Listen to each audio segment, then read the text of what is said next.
Muy buenas noches, queridos amigos del Centro Cultural Babeque. Bienvenidos todos a este espacio de Cineforum. En esta ocasión nos vamos siguiendo la línea de películas que han sido nominadas, premiadas para los diferentes premios que para esta época se van sucediendo uno detrás de otro. Los Golden Globes, los BAFTA, los Oscar. Esta no es una película nueva, es una película que tiene ya 20 años, pero los lleva muy bien. No ha envejecido para nada mal esta película. Una película basada en un hecho real, en un personaje real, y que la dirige Steven Spielberg con la maestría que lo caracteriza y eligió unos actores que no quedaron cortos para nada. Tenemos a Tom Hanks, a Leonardo DiCaprio y a Christopher Walken. ¿Cuál de todos mejor?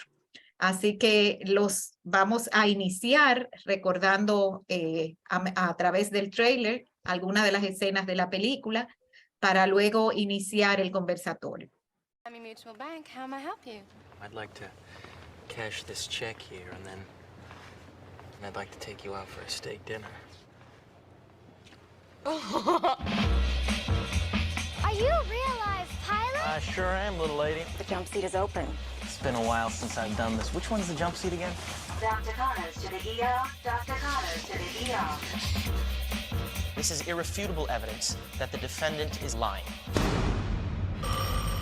Special Agent Hanratty, FBI. Hello, Carl. You're gonna get caught. It's like Vegas. The house always wins. Some nuts flying around the country posing as a pilot, call him the James Bond of the sky.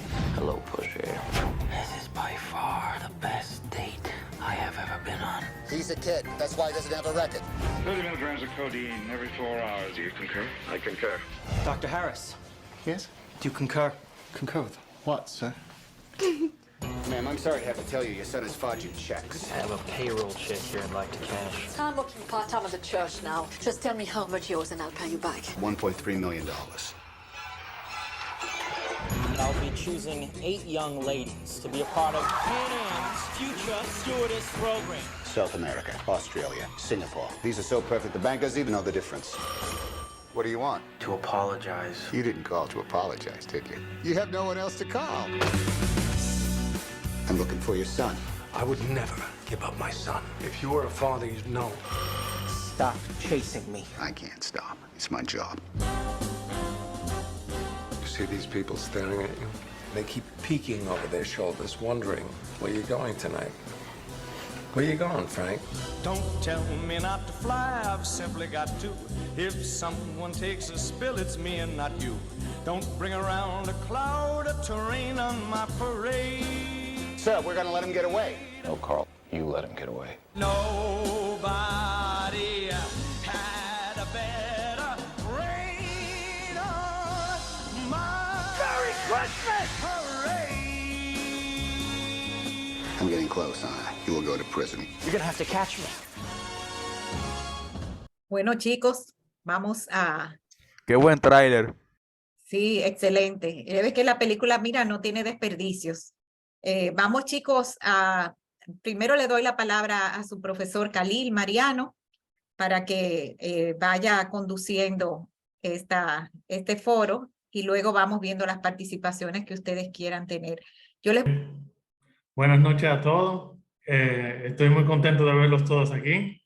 Yo igual, profe.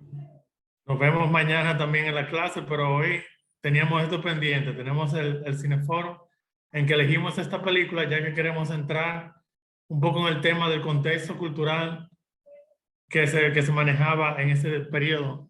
Estamos en los años 60, 70 y estamos viendo características que son diferentes a la actualidad de nosotros.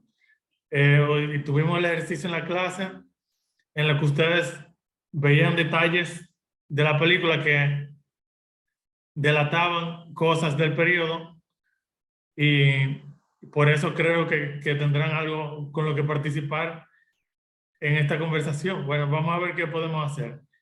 Pueden ir levantando la mano en orden de que quieran participar y les vamos a ir dando la palabra. No sé si para la generación de ustedes el director es conocido, pero Steven Spielberg Es un gran director conocido por películas de acción como Tiburón, películas históricas como La lista de Schindler y bueno, películas del género de fantascienza. Ahora me vendrá el título, pero en La Guerra de los Mundos él hizo un remake. Ciencia ficción. Ciencia ficción, gracias, muchas gracias. Teníamos una mano levantada. Vamos a ver, sí, mira, Omar Cos tiene la mano levantada. Adelante, Omar, y si quieres puedes abrir tu cámara. Bueno, perdón que la cámara no me funciona, pero lo que quería decir que, como Khalil dijo en el curso, estábamos haciendo el ejercicio de identificar elementos que nos dicen el contexto cultural y en la época donde se basaban las cosas. Y en la película yo me di cuenta que los policías y los del FBI tenían armas como antiguas y también el carro y el alrededor tenía ese estilo retro. Bien, sí, porque esta película está basada en hechos reales que ocurrieron en los años 60. Yo no sé si ustedes se dieron cuenta cómo es como glorificada la profesión de asistente de vuelo, que en mi época eso se llamaba azafata. Y eso era pues una de las profesiones más glamorosas que habían. Se supone como que las azafatas eran todas mujeres bonitas, parecían como mises. Ahora mismo azafata no pueden ser señoras mayores, pueden ser señoras con sobrepeso, pero cuando yo era niña era una de las profesiones más glamorosas que habían. Y de hecho, tú le preguntabas a una niña, ¿y qué tú quieres ser cuando tú seas grande? Y una gran cantidad de niñas respondían azafata. Yo personalmente, cuando me preguntaban, yo decía, yo quiero ser profesora y azafata. Me quedé con una sola de las dos. Entonces, ahí se ve en esta película, se aprecia esa glorificación de esa profesión que era considerada tan glamurosa. Las chicas se mataban por ser elegidas como azafata en una aerolínea. Tiene Julio Ravelo su mano levantada. Adelante, Julio. Ok, yo tengo una pregunta, porque si mal yo no recuerdo, en la película, o sea, el actor DiCaprio, él no hacía la función de azafato, o sea, él como que observaba lo que No, hacían él los hacía la pilotos. función de piloto, pero fíjate lo que él hacía. Ustedes saben que en los vuelos van oficiando un piloto y un copiloto y ellos llevan como tripulante a los que van a venir en el vuelo de regreso. Entonces él se hacía pasar como ese tripulante que iba a traer el avión después. Pero claro, nunca lo piloteaba porque él no era piloto. Entonces lo que hacía era viajar de un sitio a otro gratis y cambiar los cheques en todos los países que iba visitando. Y es un caso real, señores, créanlo o no. Y era un muchacho que empezó a hacer esto a los 16 años. A ver, Alexandra, ¿qué nos dices?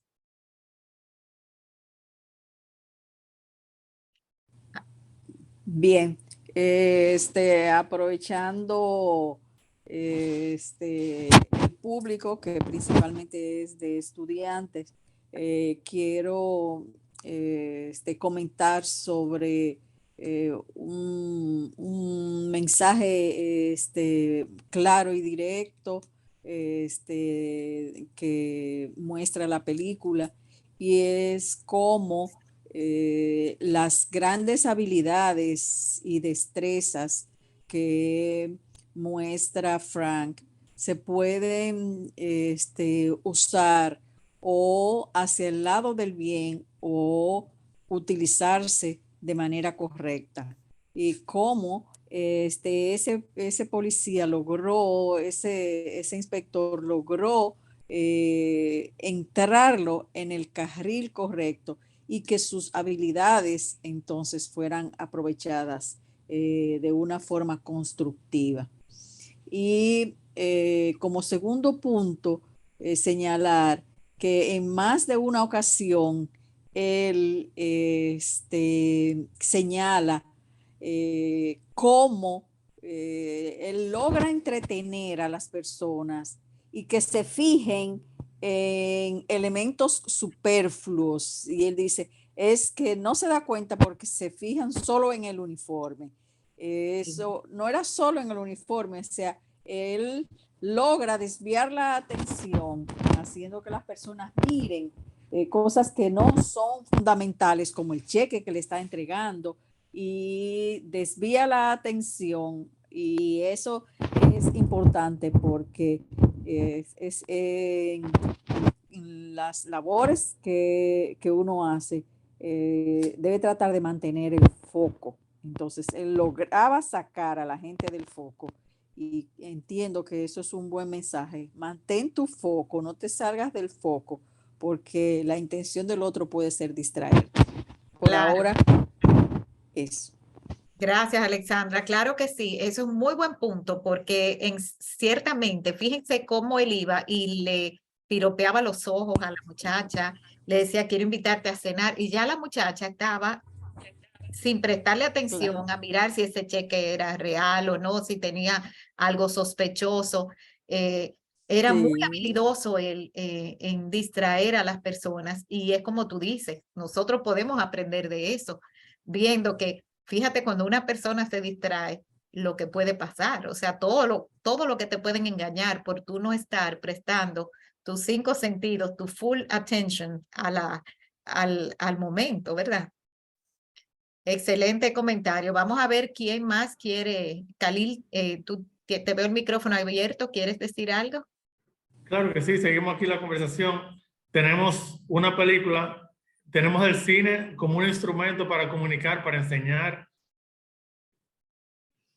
Tenemos el cine como una herramienta para educar. Es algo que vimos que se usó mucho en la época de la escuela soviética de montaje y de cine. Los líderes de la nación identificaron el arte del cine como un medio para educar a una población que había una gran parte que era que no sabía leer, siendo un medio tan inmediato en el que podemos ver y escuchar como si estuviéramos ahí. El cine es una herramienta para llegar al público. Entonces, ¿qué tenemos que hacer ahora viendo desde el punto de vista moral? El cine puede ser una herramienta para enseñarnos a estafar. O sea, ¿qué queremos ver en esta película? Lo que queremos es saber, el cine nos está enseñando en esta ocasión cómo estafar en la vida actual. O está hablando de algo que pasó en el pasado y por ende no le está dando a nadie una receta para cómo robar dinero en la actualidad. Vemos a Amanda Frías con la mano levantada. Vamos a ver qué tiene para nosotros. Amanda, adelante. O sea, yo pienso que a pesar de que sí es sobre cómo esta persona empieza a estafar a la gente, es como, esto no te está diciendo, ok, empieza a hacerlo tú. Aparte de que primero ya a esta persona lo atraparon y esa gente lo hacía muy bien. O sea, tanto que lo tuvieron que contratar para que él se pusiera a chequear los cheques a ver si era real o no, y para que él creara un nuevo método de identificarlo para que no lo puedan hacer más. O sea, para mí no está enseñándote a estafar a la gente, sino que te está enseñando sobre la vida de una persona, como una bibliografía, pero interesante, una biografía, pero interesante, y como que tú lo puedes terminar y no te aburres. Sí, de que la película es entretenida, es muy entretenida y lleva un ritmo rápido que realmente no cansa, por lo menos a mí, en ningún momento. Vamos a escuchar a Omar Cos, perdón, a ver qué nos tiene que decir. Bueno, yo también opino que ellos no lo hicieron para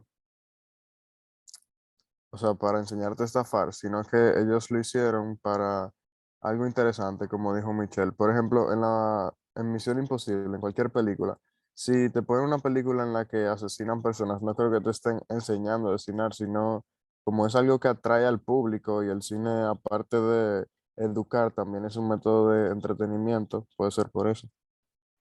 Sí, puede ser. Yo pienso que la película nos presenta a un estafador muy habilidoso, pero también nos presenta a un joven o un hombre joven, muy solitario, con un dolor muy grande en su corazón por la separación de su mamá y su papá.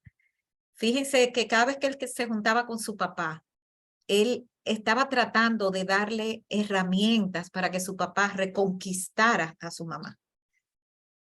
Pero él tuvo un modelo, su papá era estafador también, no a la altura de él, cayó en desgracia muy pronto, ¿no? Pero yo entiendo que él aprendió de ese maestro primero, y luego, a pesar de que él estaba viviendo la gran vida, viviendo en grandes hoteles, gastando dinero, teniendo de todo, viajando, mujeres, etcétera, sin embargo, su mayor deseo era que su mamá y su papá se juntaran de nuevo, como cualquier muchacho. Diamela tiene la mano levantada. Sí, solamente apoyando lo que tú dices, Cecil, desde el principio yo me di cuenta que todos los truquitos que él comenzó usando eran los del papá. La cadenita que se le cayó supuestamente en la calzada, algo eso cuando él andaba, el que le dijo ponte un uniforme, que lo vistió de chofer porque impresionaba el uniforme y a través de eso se conseguían cosas. O sea, el papá realmente quería y estaba orgulloso de ese hijo que hacía todo eso, porque cuando él le dijo, párame, dime como mi padre que no siga, y él dijo, no, o sea, sigue, tiene que seguir, o sea, no te pares. El papá estaba feliz de la vida viendo cómo él enredaba a todo el mundo y salía bien. O sea que realmente fue el ejemplo a seguir y hasta el final. El papá le estaba diciendo, cuando le dijo, dime que pare, no, sígueme. O sea que esa parte ahí, qué sé yo, a mí como que me hacía como una cosa, porque yo digo, bueno, este papá, ¿cómo va a querer eso? Y era lo que él quería para el hijo. Y lo otro que me llamó la atención, cómo él era tan habilidoso, pero habían algunas cosas que uno dice, ok, eso sí puede pasar, él puede enredar al otro, falsificando un título para pasar de doctor, lo que sea, pero me extrañaba que él pudiera entrar tan jovencito al principio a la FBI, a estar sentadito ahí oyendo a todos los agentes del FBI hablando como todo el mundo de cómo era el problema que estaban teniendo, y él estaba ahí como uno más. ¿Cómo logra él estar ahí como uno más? Y ahí fue que él comenzó a agarrar las primeras señas de la misma FBI. Hay datos que son ligeramente como increíbles, ¿verdad? Déjeme darle un dato curioso. El verdadero Frank Abagnale sale en la película. No sé si ustedes por algún sitio leyeron eso. Él hace un cameo en la película y él es el policía francés que finalmente lo atrapa. Es el verdadero Frank el que hace ese papel. Frank los asesoró para la película. Así como Frank acabó siendo un asesor del FBI en cuestiones de fraude y falsificación, él asesoró al director y a los productores de la película en cuanto a los hechos reales en los que él participó. O sea, el Junior, tú dices. Sí, Frank Abagnale Jr., sí. Okay. O sea, el verdadero Leonardo, el papel que hizo Leonardo DiCaprio, es un hombre ahora que está como en sus debe estar cerca de los 70, ¿eh? Él era el policía, no, yo no me di cuenta. Ahí yo lo busqué y él hace TED Talks. Él le habla a los muchachos de cómo él aprovechó esas oportunidades y trata de volteárselo al lado bueno. Le dice, yo nunca planifiqué lo que yo hacía, yo simplemente aprovechaba lo que se me presentaba. Yo no la pude ver completa, esa ponencia, pero él le decía, es simplemente aprovechar lo que se te presenta y tú puedes hacerlo para bien o puedes hacerlo para mal. En su caso, él reconoce que él lo hizo para mal, pero es como diciendo, aprovecha el momento, las oportunidades están ahí. Y si tú tienes como confianza en ti mismo, él le decía, si yo hubiera dudado, y él dice que él no dudaba por su juventud. Por su juventud, él era lanzado porque él empezó muy joven. Y él no tenía miedo de ser atrapado, sobre todo porque él pensaba que si lo atrapaban, como él era menor, no iba a ser una gran condena. Entonces él se lanzaba y así fue enrollándose cada vez más en ese tipo de vida. Así que me pareció que tiene una enseñanza también cuando uno ve esas ponencias de lo que él dice. Dice es aprovechar lo que aparece, pero aprovéchalo para bien. Aprovechalo para bien. Me gustaría ver más participaciones, jóvenes. ¿Qué podemos seguir diciendo sobre la historia? En el caso del padre, vemos la chispa inicial, el modelo a seguir en el que se basó el Junior. Pero también vemos una persona que, llegada a su mediana edad, no pudo sostener su matrimonio, no pudo seguir dando una casa a su hijo. Se presentó una situación en la que las cosas salieron de control. Casi como la historia diciendo que esto es una historia basada en la vida real, pero las historias traen una enseñanza. Es casi diciéndonos, esto que estaba haciendo el hijo Junior no podía ser sostenible por mucho tiempo. Eso de estafar tarde o temprano lo lleva a uno a perder. O sea, puede ser que le funcione por un tiempo, pero tarde o temprano lo descubren. Si es algo que está haciendo, en el caso del Junior, que está robando dinero que no era de él. Entonces la pregunta que yo hago al grupo, a los estudiantes, es ¿qué harían ustedes si ustedes tuvieran el poder de generar dinero de la nada? O sea, ¿cómo ustedes ven esa situación? ¿Ustedes lo ven como un modelo a seguir, como algo que les gustaría experimentar a ustedes? Veamos, dar un momento a la reflexión aquí. La película nos presenta a Frank William Abagnale Jr. como el héroe de principio a fin y queremos que él sea quien gane. Entonces me gustaría saber si alguien puede salir del discurso que nos está tratando de llevar la película, que es sobre el camino de este héroe. Si queremos dejarnos llevar de ese deseo de que sea él quien gane. Vamos a darle, mire, doña América tenía la mano primero, pero como sospecho que Michelle Frías te va a contestar esa pregunta, vamos primero a darle la palabra a Michelle y después a doña América. Adelante, Michelle.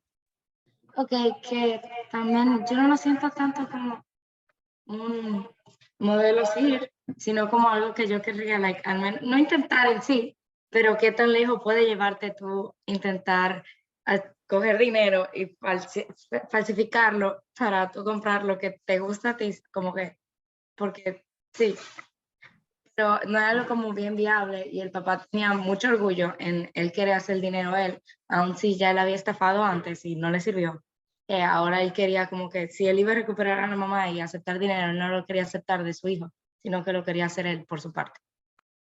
Muy bien. Doña América, adelante. Sí, primero, muy buenas noches a todos y con mucho gusto de escucharles.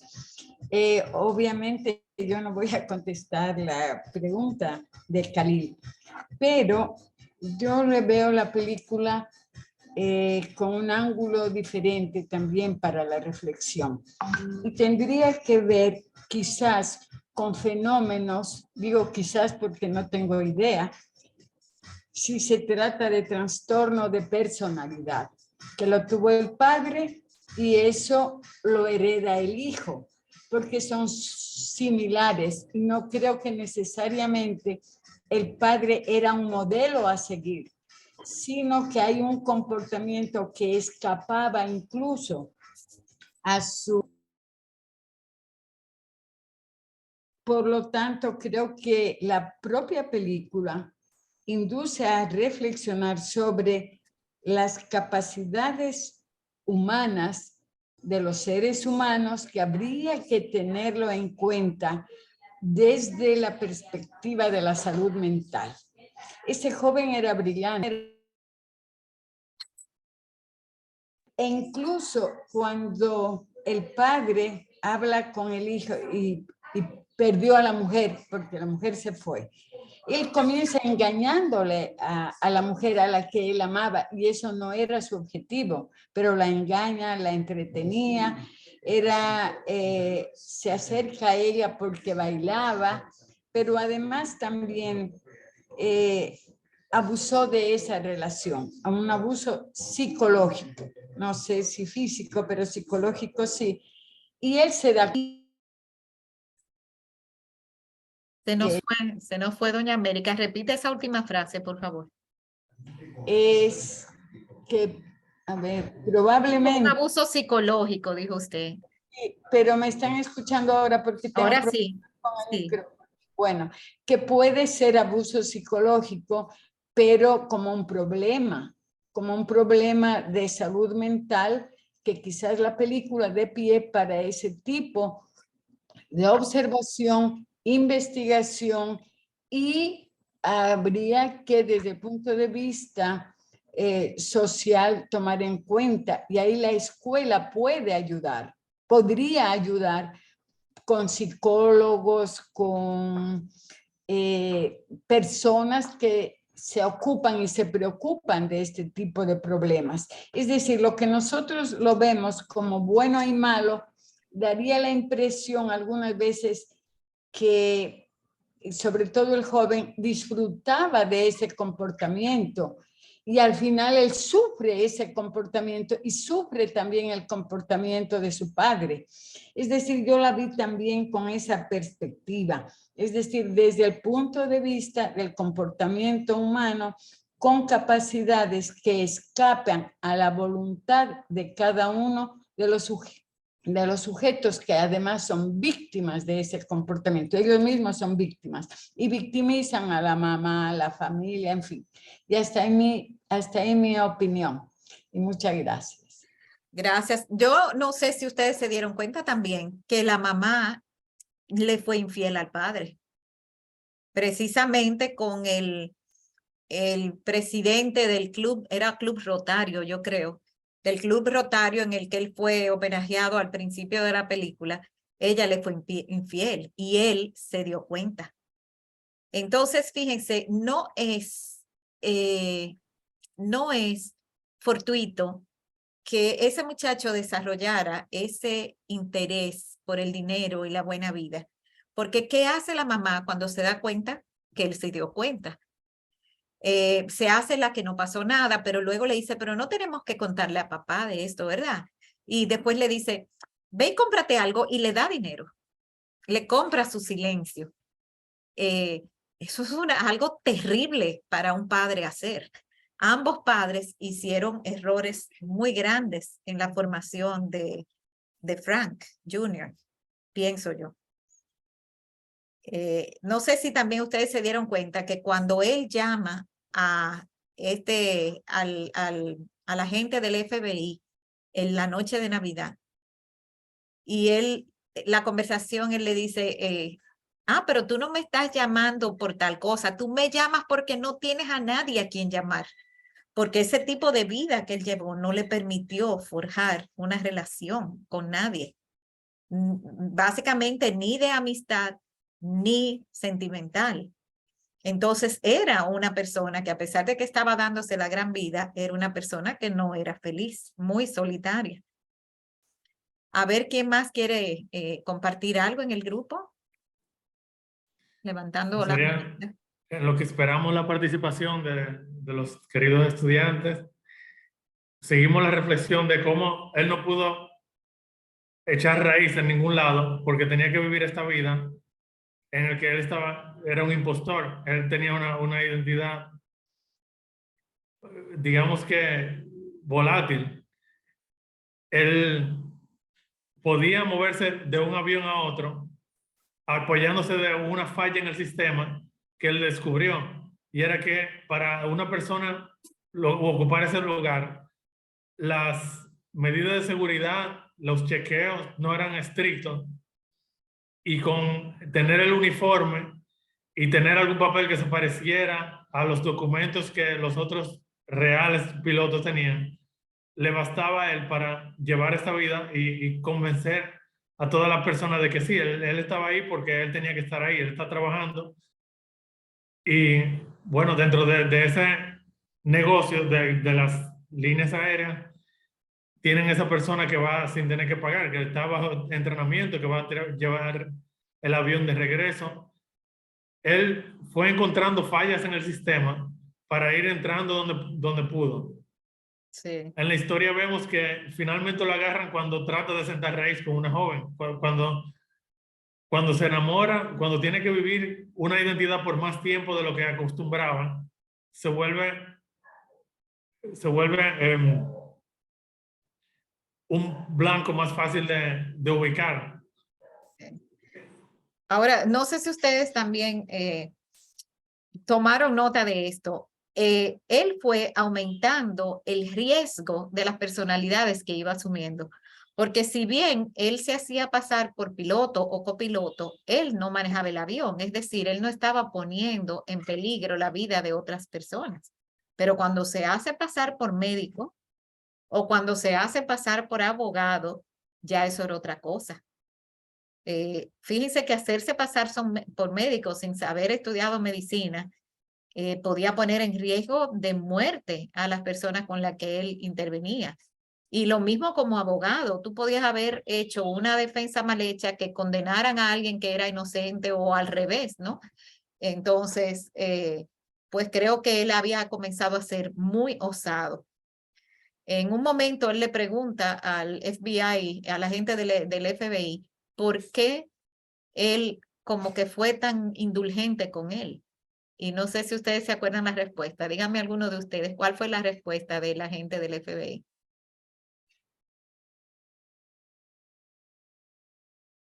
Él le dijo, you were just a kid.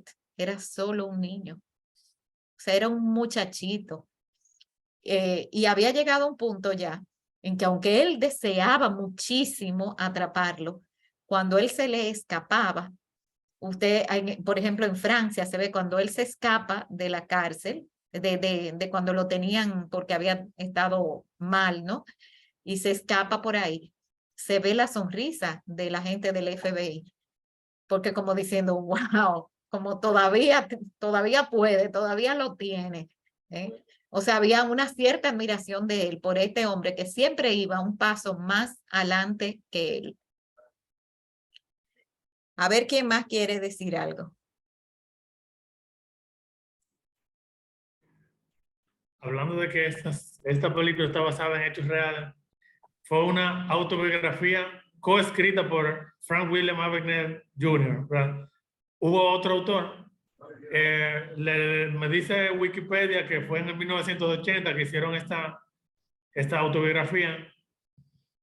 En la actualidad han surgido dudas sobre si todo lo que está contenido en ese libro está basado en la realidad. O sea, si es veraz todo lo que está presentando esa historia. Pero yo lo que digo, desde mi punto de vista,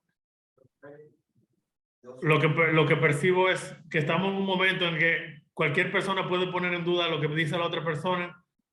Y en realidad, Frank William Abagnale ha construido una carrera siendo charlista, siendo coach del FBI, para eso mismo que vemos al final de la película, para tratar de atrapar a las personas que están cometiendo esos delitos, ya que él lo conoce tan a profundidad, como él mismo creó maneras diferentes de hacer cheques fraudulentos, pero que convencieran a la gente de que eran reales. En algunas charlas él habla también de cómo funcionan las tarjetas de crédito en la actualidad, y es experto en seguridad para tratar de evitar los nuevos delitos que surgen encontrando debilidades en el sistema, como él lo hizo a su tiempo. Jóvenes, ¿ustedes tuvieron alguna vez un teléfono en la casa o siempre han trabajado con celulares, sus padres y ustedes? ¿Tienen una línea conectada a un cable en su casa y desde esa han hablado ustedes con otras personas o entre ustedes mismos? Yo creo que esta es una pregunta en la que pueden participar todos, así que vamos a ver si se animan. Yo tenía una. O sea, no, tengo Sí. una. Pero casi nunca la usamos. Ustedes tienen todavía un teléfono en la casa, ¿verdad? Yo sí. Yo tenía sí. teléfono aquí hasta hace unos meses y lo suspendí porque realmente no lo usábamos. Pero sí, hasta hace poco lo teníamos, pero el uso era básicamente nulo. Omar, ¿qué dices, Omar? Que en mi caso también nada, y lo iban a cortar, pero lo usamos por si se le descarga el celular a mi mamá de emergencia y para pedir al colmado. Bueno, déjame decirte que mi colmado funciona con WhatsApp, te lo más bien. Yo quiero compartirles a ustedes algo, lo que yo les mencioné que había comenzado a ver. Vamos a ver, aunque sea una parte de estas experiencias del mismo Frank. Permítanme compartirles.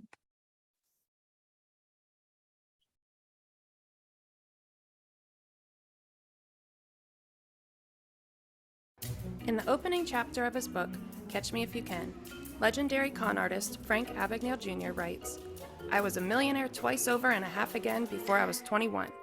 I stole every nickel of it and blew the bulk of the bundle on fine threads, gourmet foods, luxurious lodgings, fantastic foxes, fine wheels, and other sensual goodies."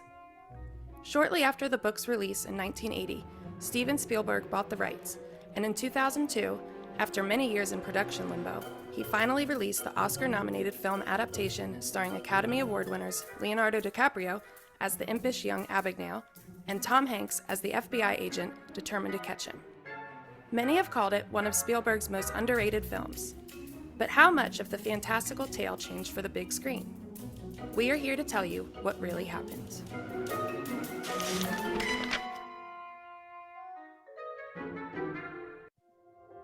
Frank William Abagnale Jr. was born April 27, 1948, and grew up in New Rochelle, New York, a suburban community not far from New York City. The film deviates slightly even from the beginning, with an inaccurate timeline of Frank's early teen years and the circumstances surrounding relationships with his parents and their divorce. Abagnale's mother divorced his father when Frank was 14. In the film, Frank's father did actually pine for his mother and hoped for their reconciliation until his death. Frank chose to live with his father after the divorce, and it was during this time as a teenager that he began developing the knowledge and skills that would later make him a nearly unstoppable white-collar criminal. By the age of 15, Frank was 6 Perdón, que lo paré sin querer. feet tall and 170 pounds. Many people assumed he was an adult, and no one contested when his father began bringing him along to New York's finest saloons. It was here he began observing the habits of powerful businessmen and politicians and the importance of charm and style. Within 6 months of living with his father, he declared himself streetwise and began small cons, womanizing, and thievery, some of which got him caught, though his record was expunged of these minor incidents. Around this time, his father also suffered a financial loss that forced him to become a low-paid postal worker, a fall from power that Frank decided would never happen to him. Perhaps in an effort to make the most out of Christopher Walken's performance as his father, Frank Sr., Spielberg maintained their fictional relationship throughout most of the film. In reality, at 16, Abagnale was living in a contentious dual home arrangement that was making him depressed. In June 1964, he dropped out of high school and left home without saying goodbye or leaving a note. With $200 to his name, he caught a train to New York City and never spoke to his mother or father again. When Frank realized he could barely afford to live in a city working jobs he was qualified for, he altered his driver's license and passed himself off as 26 and began cashing fraudulent checks in small amounts, sometimes 2 or 3 times per day, to supplement his wages. After 2 months of writing worthless checks, he knew he was a crook, but rather than turn back, he went deeper into a rabbit hole of complex swindles and schemes. From 16 to 21, Abagnale posed as an airline pilot, a doctor, a sociology professor, and a lawyer, largely only by guile and forged credentials. During this period, he cashed about $2.5 million in fraudulent checks across every U.S. state and 26 different countries. He also estimates that if he had today's technology, he likely would have been able to amass between $20 to $50 million through identity theft. He began one of his most infamous scams at the age of 16, deciding to pose as a Pan Am pilot to score free flights. As depicted in the film, Frank did actually learn from Pan Am executives and personnel about the industry by pretending to be a student writing for his school newspaper, and he was able to come by an authentic uniform by saying he had lost his. He also did take the logos off model planes to create his ID badge. By the age of 19, Frank had flown to 26 countries and roughly about 1 million miles, about 40 trips around the Earth, all for free. The fun was put on pause when officers apprehended him in Miami for questioning about his identity, but Frank continued to insist he was Frank Williams. He provided identification and a variety of actual airline personnel he had befriended as references, who confirmed that he was a Pan Am co-pilot and talked his way out of trouble. Abagnale needed to lay low and moved to a residential community in Atlanta, Georgia. Frank became friends with a doctor living in the complex over talk of their sexual conquests and convinced him that he was a burned-out pediatrician. The doctor offered to bring Frank to observe work at his hospital. With Frank's easy disposition, he was soon welcomed regularly by the hospital staff. Frank used this time to research medicine in the facility's library, and eventually, his reputation at the hospital was so solid, an administrator offered him a temporary position supervising medical interns over the night shift. Abagnale says he often used humor to deflect questions he didn't know the answers to, leaving the actual care to the young doctors he was overseeing, though Frank was still a teenager at the time. As shown in the film, Frank decided to leave following an incident where a child came in with a broken leg, realizing his lack of knowledge could actually endanger lives. In the film, this is also where Frank meets a braces-wearing young nurse named Brenda Strong, played by Oscar nominee Amy Adams. But Brenda was actually an amalgamation of several of Frank's girlfriends from his crime years. Abagnale had said that her character was largely, quote, based on an Eastern Airlines flight attendant I dated while living in Louisiana. But the story was modified to better fit Spielberg's narrative. Abagnale says that unlike the film, they were never engaged, quote, as I was too young to even think about that. Later on, Frank moved to California and fell in love with a woman so seriously they did start talking about marriage. In this relationship, he decided to come clean to her, a confession that did not go over well, and she informed the FBI where he could be found. Frank managed to evade capture. In reality, Frank decided to move to Louisiana on his own, where he took up again with a stewardess from his time as a co-pilot with Pan Am. He convinced her that in addition to being a pilot, he had received his law degree from Harvard, and she introduced him to a lawyer in the state district attorney's office. Believing Abagnale to have an Ivy League law degree, he told Frank that all he needed to do to get a job with the DA were his Harvard law transcripts and to pass the Louisiana bar exam. In a rare instance of honesty, he passed the bar after studying only a few weeks. Frank landed a job as a legal assistant in the Attorney General's office. However, an actual Harvard law graduate on staff persistently tried to befriend Frank, and Frank knew he couldn't withstand the alumni's questions, so he left. During a trip to Utah shortly after, he decided to become a professor of sociology at Brigham Young University, again with forged credentials. While this con was skipped in the film, it was seemingly alluded to in the fictionalized account where teenage Frank impersonates his high school French teacher. Around this point, Abagnale was encountering too many close calls with authorities and was now wanted on 4 continents. As seen in the film, Frank did attempt to deflect some attention by putting together one last Pan Am con, where he interviewed women at a college to recruit 8 new Pan Am flight attendants. But the reality went even further. He did take his beautiful new crew on a promotional tour around Europe, all of which was actually bankrolled by Pan Am Airlines. He pocketed $300,000 of Pan Am's money in addition to his fraudulent company expense checks. At 20 years old, Frank then attempted to retire and live a normal life. He changed his name, pretended to be a successful screenwriter, and settled in Montpellier, France, a town not far from where his mother was born.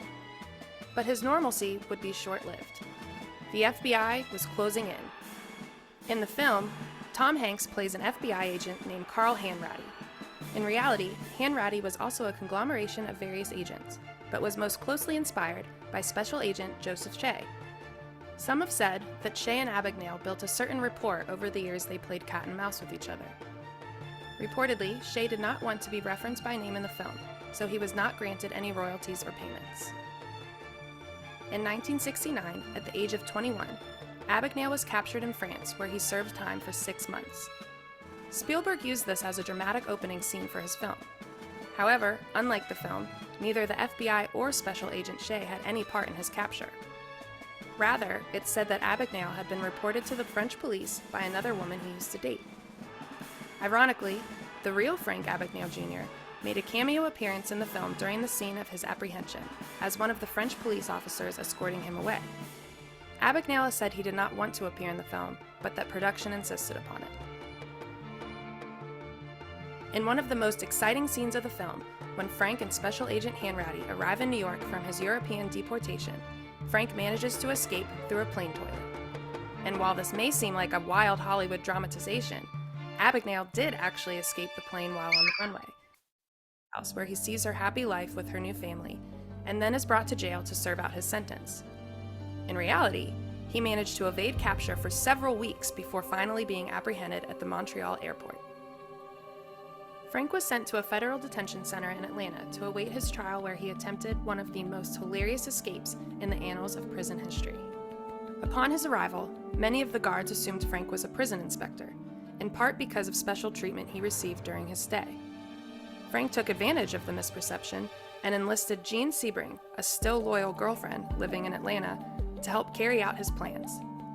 He made sure she had saved a business card of the FBI agent who had visited her in previous investigations.